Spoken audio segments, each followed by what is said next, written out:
Once upon a time, in the groves, just outside the main city of York. The city of York has a wall that goes all around, and the groves is the first area, suburb that you meet.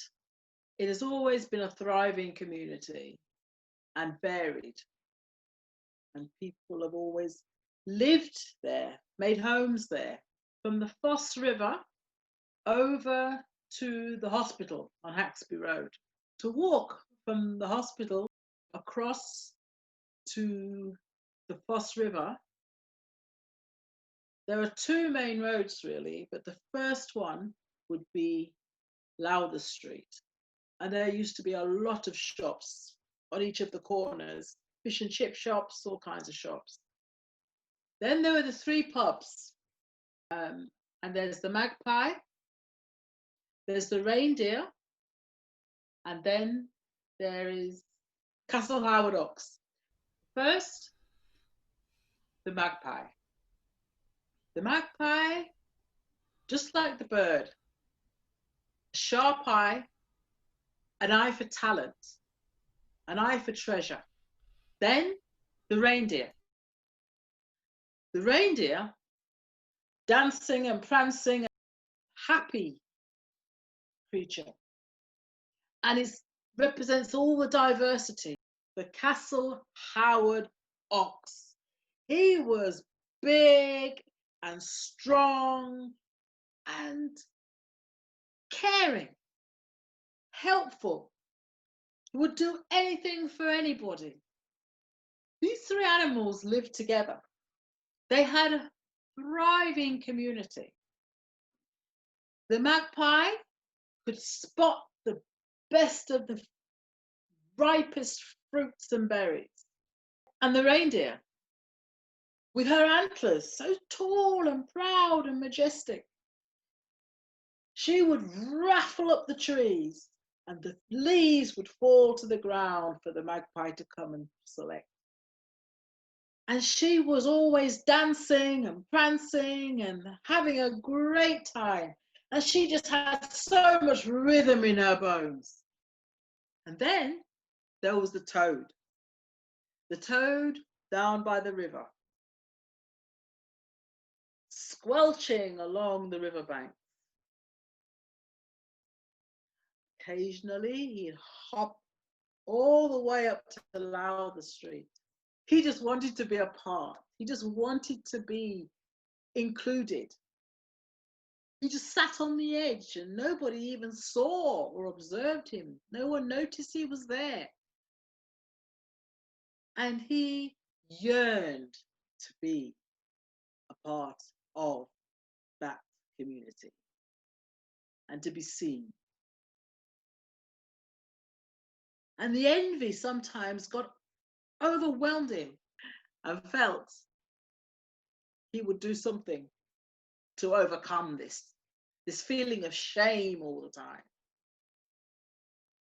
So he saw the ox lying in his field one day, sleeping.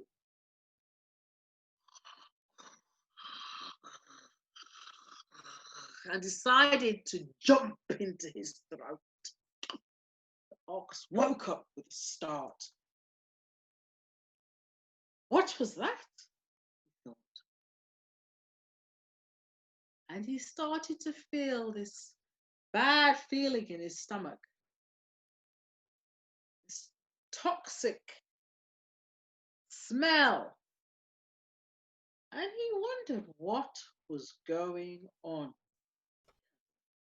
Got up and wandered down to the river. He just had this urge to be in the river with all the frog spawn. When he was walking down there, he wandered past the reindeer path. He looked up. Where are you going, ox? Isn't it time to open up for the lunchtime trade? No, it's not. It's not my job. to do lunchtime trade and to feed people. Take your prancing, dancing self and get back inside. And why don't you just reduce the size of those antlers? You're collecting everything. Is everything yours? Then the ox strutted past the magpie, and the magpie, with his shiny eye, saw him coming and saw him swaggering down the road, looking kind of intoxicated. And as normal, he opened up his wings. Caw, caw, caw. And the ox looked up at him with a cross, mean expression. Can't you be quiet for once? Bright and early in the morning, all we can hear is caw, caw, caw. Shut up. It's too early for that. Oh, I thought you liked my morning cry. Really?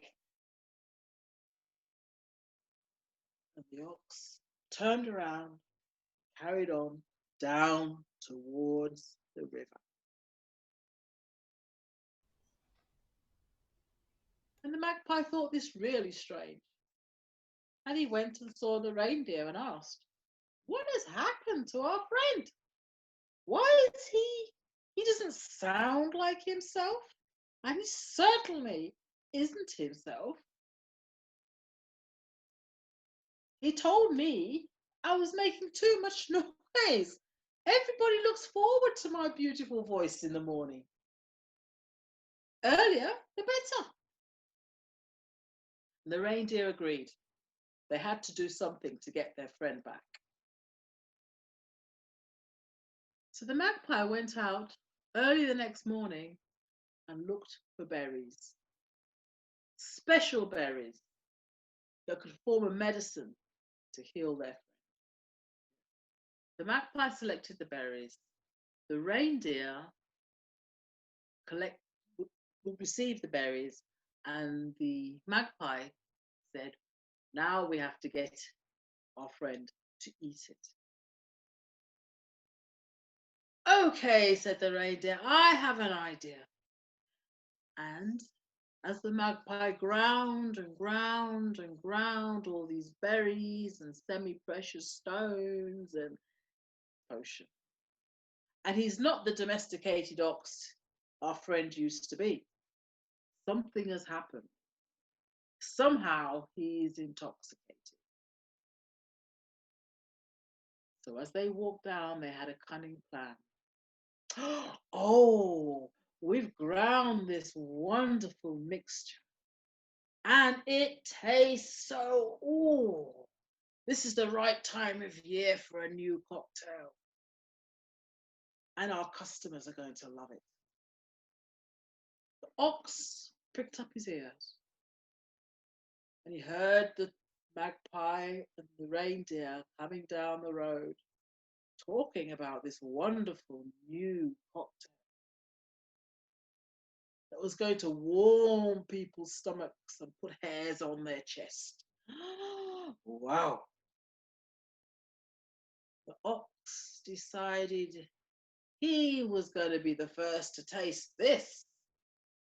So he pretended to sleep for a while as they came along closer and closer or walked down past him up the bank of the river.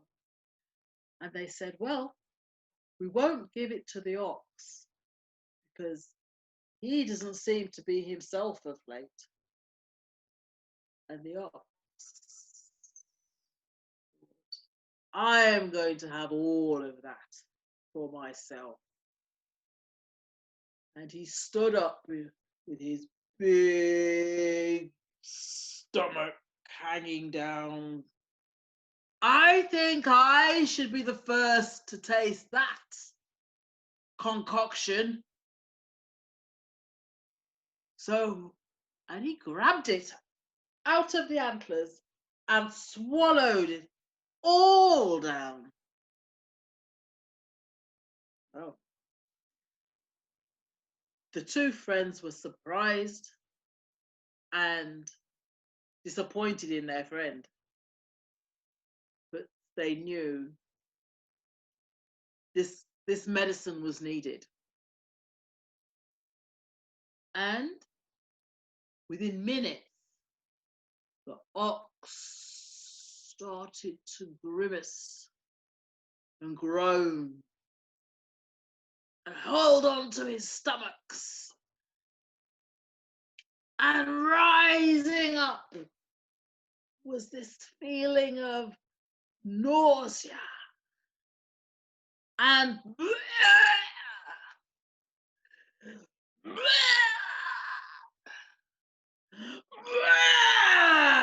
and out came the contents of his four stomachs in a sea of green, putrid, ugh.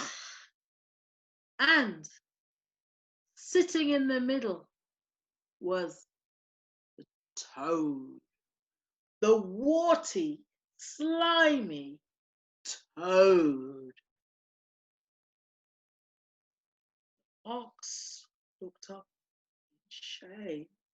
He couldn't believe this had come out of his stomach.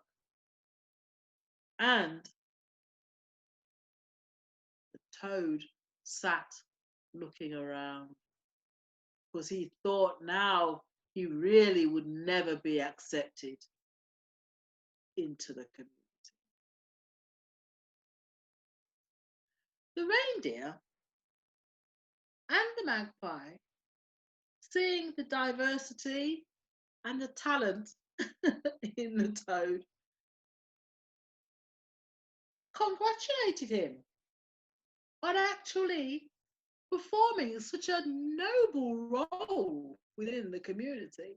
So the magpie and the reindeer and the ox thanked the toad for his gracious contribution and realized that it wasn't just them with all their positive dancing and prancing and selection of berries and talents. It was actually the whole community that was thriving and that was working together. And everybody had a contribution to make. And they hopped and swaddled and strode up the road. The reindeer dancing and prancing as always. The magpie caw, caw, caw, flew up the road with his wide wings, dropping feathers everywhere. And the ox just walked up the road, absorbing everybody's compliments and greetings, and let them know that he was putting on the best roast or vegetarian option for lunch that day.